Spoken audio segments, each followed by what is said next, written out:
बिस्मिल्लाहिर्रहमानिर्रहीम। अस्सलाम वालेकुम। रॉबिन ने मूबी से कहा, हमें अमीर मिस्र सुल्तान सलाहुद्दीन अय्यूबी के मुताल्लिक बहुत चौकन्ना रहना होगा। इस वक्त इस्लामी कौम में ये सिर्फ वाहिद शख्स है जो सलीब के लिए खतरा है, वरना इस्लामी खिलाफत हमारे जाल में आती चली जा रही है। शाह एमलरक कहता है कि मुसलमान इतने कमज़ोर हो गए हैं कि अब इनको हमेशा के लिए अपने पाँव में बिठाने के लिए सिर्फ एक पल की ज़रूरत है, मगर इसका ये आज़म महज खुशफहमी साबित हुआ। मुझे यहाँ रहकर अय्यूबी की कमज़ोर रगें देखनी हैं और तुम्हें 5 आदमियों के साथ मिलकर सूडानी लश्कर को भड़काना और बगावत करानी है। निहायत ज़रूरी यह है कि अय्यूबी जिंदा ना रहे। अगर वो जिंदा रहे तो हमारे उस कैद खाने में जिंदा रहे जहाँ वो उम्र की आखिरी घड़ी तक सूरज ना देख सके और रात को आसमान का उसे एक भी तारा नजर ना आए। तो पहले अपने खेमे में जाओ और अपनी 6 लड़कियों को इनका काम समझा दो। इन्हें खास तौर पर ज़हन नशीन करा दो कि इस आदमी का नाम अली बिन सफियान है, जिसे रेशमी बालों, शरबती आंखों और इतने दिलकश जिस्मों से ऐसा काम करना है कि सलाहुद्दीन अय्यूबी के काम का ये शख्स ना रहे, और अगर हो सके तो इसके और सुल्तान सलाहुद्दीन अय्यूबी के दरमियान ऐसी गलत फहमी पैदा करनी है कि वो एक दूसरे के दुश्मन हो जाएं। तुम सब अच्छी तरह जानती हो कि 2 मर्दों में गलत फहमी और दुश्मनी किस तरह पैदा की जाती है। जाओ और लड़कियों को मुकम्मल हिदायत देकर क्रिस्टोफर के पास पहुंचो। उसे मेरा सलाम कहना और ये भी कहना कि तेरे तीर को अय्यूबी पर आकर ही खता होना था। अब इस गुनाह का कफारा अदा करो और जो काम तुम्हें सौंपा गया है वो 100% पूरा करो। रॉबिन ने मोदी के बालों को चूम कर कहा, तुम्हें सलेब पर अपनी इज्जत भी कुर्बान करना पड़ेगी, लेकिन खुदा यस्सु मसीह की नजरों में तुम मरियम की तरह कंवारी रहोगी। इस्लाम को जड़ से उखाड़ना है। हमने यरूशलेम ले लिया है, मिस्र भी हमारा होगा। मूबी रॉबिन के बिस्तर से निकली और खेमे के पर्दे के पास जाकर पर्दा उठाया। बाहर झांका, अंधेरे में उसे कुछ भी नजर न आया। वो बाहर निकल गई और खेमे की ओट से देखा कि संतरी कहाँ है। उसे दूर किसी के गुनगुनाने की आवाज सुनाई दी। यह संतरी ही हो सकता है। मूबी चल पड़ी। दरख्तों से गुजरती, कदम कदम पर पीछे देखती, वो टीले तक पहुंच गई और अपने खेमे का रुख कर लिया। निसफ रास्ता तय किया होगा कि उसे 2 आदमी की दबी दबी बातों की आवाजें सुनाई देने लगीं।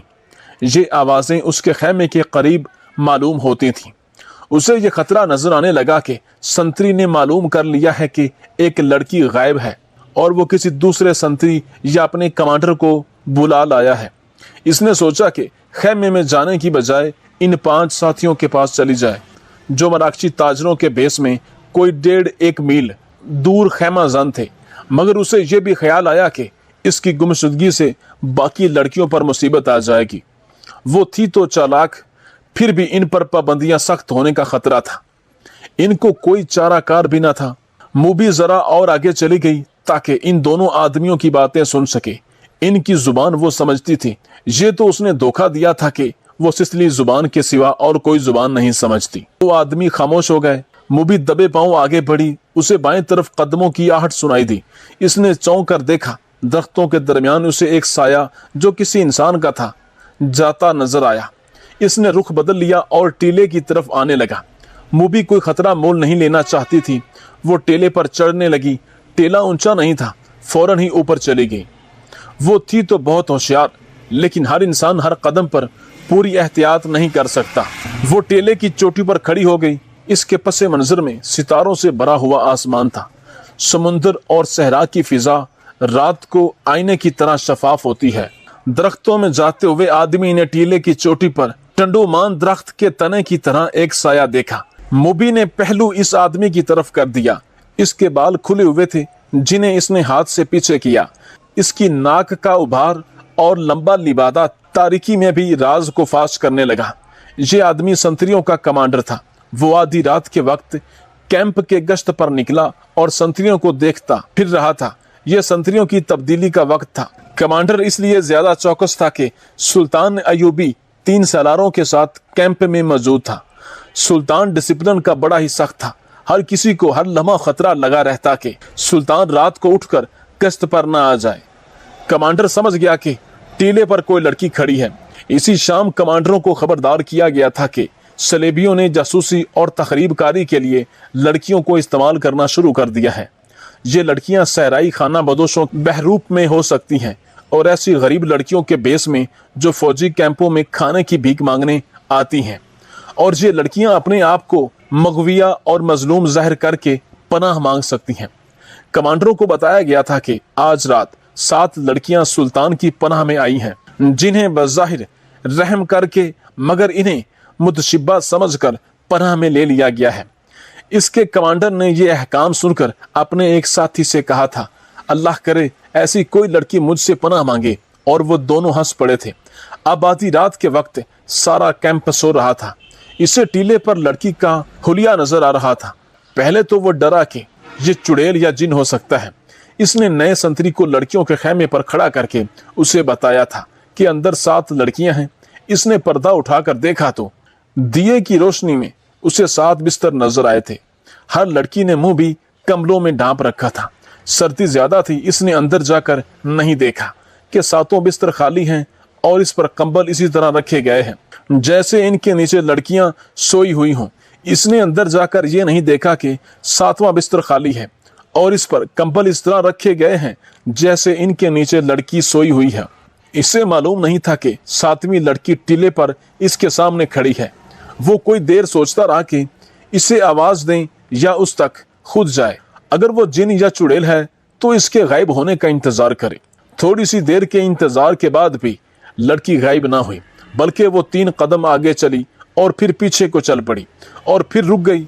कमांडर, जिसका नाम फखरुल मिस्री था, आहिस्ता आहिस्ता टीले तक गया और कहा, कौन हो तुम, नीचे आओ। लड़की ने हिरन की तरह चौकड़ी भरी और टीले की दूसरी तरफ उतर गई।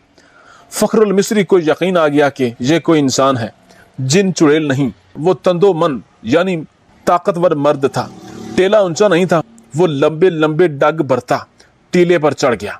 इधर भी अंधेरा था। रात की खामोशी में उसे लड़की के कदमों की आहट सुनाई दी। वो टीले से दौड़ता उतरा और लड़की के पीछे गया।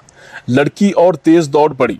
फासला बहुत कम था, लेकिन फख्र मर्द था, फौजी था, चीते की रफ्तार से दौड़ रहा था। टीले के पीछे ऊंची नीची जमीन, खुश्क झाड़ियां और कहीं कहीं कोई दरख्त था। बहुत सारा दौड़कर फखरुल मिस्री ने महसूस किया कि इसके आगे तो कोई नहीं। इसने रुक कर इधर उधर देखा। इसे अपने आगे पीछे या दाएं बाएं कोई लड़की के कदमों की आहट सुनाई दी। वो तरबियत याफ्ता लड़की थी। जहां उसे हुस्न और शबाब के इस्तेमाल की तरबियत दी गई थी, वहां उसे फौजी ट्रेनिंग भी दी गई थी और खंजर जनी के दाव पेच भी सिखाए गए थे। वो एक दरख्त की ओट में छुप गई थी। फखर आगे गया तो वो दूसरी तरफ दौड़ पड़ी। ये ताकुब आंख मचोली की मानी था। फखर को अंधेरा परेशान कर रहा था। मुबी के कदम खामोश हो जाते तो वो रुक जाता। कदमों की आवाज सुनाई देती तो वो दौड़ पड़ता। गुस्से से वो बावला होता जा रहा था। इसने ये जान लिया था कि ये कोई जवान लड़की है। अगर बड़ी उम्र की होती तो इतनी तेज और इतना ज्यादा ना भाग सकती। ताकुब में फखर 2 मील फासला तय कर गया। मोबी ने झाड़ियों और ऊंची नीची जमीन से बहुत फायदा उठाया। इसके मर्द साथियों का डेरा करीब आ गया था। वो दौड़ती हुई वहां तक जा पहुंची। इसने अपने आदमियों को आवाजें दी। वो घबरा के जागे और खेमे से बाहर आए। एक ने मिसाल जला ली। ये डंडे के सिरे पर लिपटे हुए कपड़े थे। इनकी आग की रोशनी बहुत ज्यादा तेज होती है। फखर ने तलवार निकाली और हाँपता कांपता इनके सामने जा खड़ा हुआ। इसने देखा कि ये 5 आदमी लिबास से सफरी ताजुर नजर आते हैं और मुसलमान लगते हैं। लड़की इनमें से एक की टांगों को दोनों बाजुओं में मजबूती से पकड़े बैठी हुई थी। मिसाल के नाचते शोहले में इसके चेहरे पर घबराहट और खौफ नजर आ रहा था। इसका सीना उभरा और बैठ रहा था। इसकी सांसें बुरी तरह उखड़ी हुई थी। ये लड़की मेरे हवाले कर दो, फखरुल मिस्री ने हुक्म के लहजे में कहा।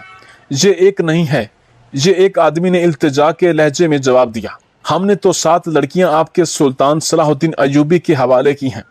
आप इसे ले जा सकते हैं। नहीं, मोबी ने इसकी टांगों को और मजबूती से पकड़ते हुए रोते हुए और खौफजदा लहजे में कहा, मैं इसके साथ नहीं जाऊंगी। ये लोग ईसाइयों से ज्यादा वहशी हैं। इनका सुल्तान इंसान नहीं, सांड है, दरिंदा है। इसने मेरी हड्डियां भी तोड़ दी हैं। मैं इससे भाग कर आई हूं। कौन सुल्तान? फखर ने हैरान होकर पूछा। वही जिसे तुम सुल्तान सलाहुद्दीन अयूबी कहते हो। मूबी ने जवाब दिया। वो अब मिस्र की जुबान बोल रही थी। ये लड़की झूठ बोल रही है, फखर ने कहा और पूछा, ये कौन है? तुम्हारी क्या लगती है? अंदर आ जाओ दोस्त, बाहर सर्दी है, एक आदमी ने फखरुल मिस्री से कहा। तलवार नियाम में डाल लो, हमसे आपको क्या खतरा? आओ इस लड़की की बिपता सुन लो। इसने आह भरकर कहा, मैं आपके सुल्तान को मर्द मोमिन समझता था। खूबसूरत लड़की देखकर वो ईमान से हाथ धो बैठा और बाकी 6 लड़कियों का भी यही असर कर रहा होगा। इनका ये असर दूसरे सालारों ने किया। मूबी ने कहा, शाम को इन बेचारियों को अपने खैमे में ले गए थे और इन्हें बेसूद करके खैमे में डाल दिया। वो खैमे में बेहोश पड़ी हैं। फखरुल मिस्री तलवार नियाम में डालकर इनके साथ खैमे में चला गया। अंदर जाकर बैठे तो आदमी ने आग जलाकर कहवे के लिए पानी रखा और इसमें जाने क्या कुछ डालता रहा। दूसरे आदमी ने फखरुल मिस्री से पूछा कि इसका रुतबा क्या है। इसने बताया कि वो कमांडर ओहदेदार है। इन्होंने इसके साथ बहुत सी बातें की जिससे इन्होंने अंदाजा कर लिया कि ये शख्स आम किस्म का सिपाही नहीं और जिम्मेदार फर्द है, ज़हीन और दिलेर है। इन लोगों में से एक क्रिस्टोफर था। फखर को 7 लड़कियों की बिल्कुल वही कहानी सुनाई जो इन्होंने सुल्तान सलाहुद्दीन अयूबी रहमतुल्लाह अलैह को सुनाई। इन्होंने फखर को यह भी बताया कि सुल्तान अयूबी ने इनके मुताल्लिक क्या कहा था। इन लड़कियों ने सुल्तान को पेशकश भी की थी कि वो अपने घरों को तो वापस नहीं जा सकती और ईसाइयों के पास भी नहीं जाना चाहती, इसलिए वो मुसलमान होने को तैयार हैं, बशर्त ये कि कोई अच्छे रुतबे वाले अस्करी इनके साथ शादी कर लें। हमने सुना था कि सुल्तान सलाहुद्दीन अयूबी किरदार के लिहाज से पत्थर है। हम हर रोज सफर पर रहने वाले ताजिर हैं। इन्हें सुल्तान के हवाले कर दिया गया, मगर सुल्तान ने इस लड़की के साथ जो सलूक किया वो इसकी जुबानी सुन लो। फखरुल मिस्री ने लड़की की तरफ देखा तो लड़की ने कहा, हम बहुत खुश थीं कि खुदा ने हमें एक फरिश्ते की पनाह दी है। सूरज गरूब होने के बाद सुल्तान का एक मुहाफिज आया और मुझे कहा कि सुल्तान बुला रहा है। मैं बाकी 6 लड़कियों की निस्बत ज्यादा खूबसूरत हूँ। मुझे तवक्को नहीं थी कि तुम्हारा अयूबी बुरी नीयत से बुला रहा है। मैं चली गई। सुल्तान अयूबी ने शराब की सुराही खोली, एक प्याला अपने आगे रखा और एक मुझे दिया। मैं ईसाई हूँ, शराब 100 बार पी है। बहरी जहाज में ईसाई कमांडरों ने मेरे जिस्म को खिलौना बना के रखा था। सलाहुद्दीन अयूबी भी मेरे जिस्म के साथ खेलना चाहता था, लेकिन अयूबी को मैं फरिश्ता समझती थी। मैं उसके जिस्म को अपने नापाक जिस्म से दूर रखना चाहती थी, मगर इन ईसाइयों से बदतर निकला जो मुझे बहरी जहाज में लाए थे। और जब इनका जहाज डूबने लगा था तो इन्होंने हमें एक कश्ती में डालकर समुद्र में उतार दिया। इनमें से किसी ने हमारा साथ ना दिया। हमारे जिस्म चिचोड़े हुए और हड्डियां चटकी हुई थीं। खुदा ने हमें बचा लिया और इस आदमी की पनाह में फेंक दिया जो फरिश्ते के रूप में दरिंदा है। मुझे सुल्तान ने ही बताया था कि मेरे साथ की बाकी 6 लड़कियां इसके सलारों के खैमे में हैं।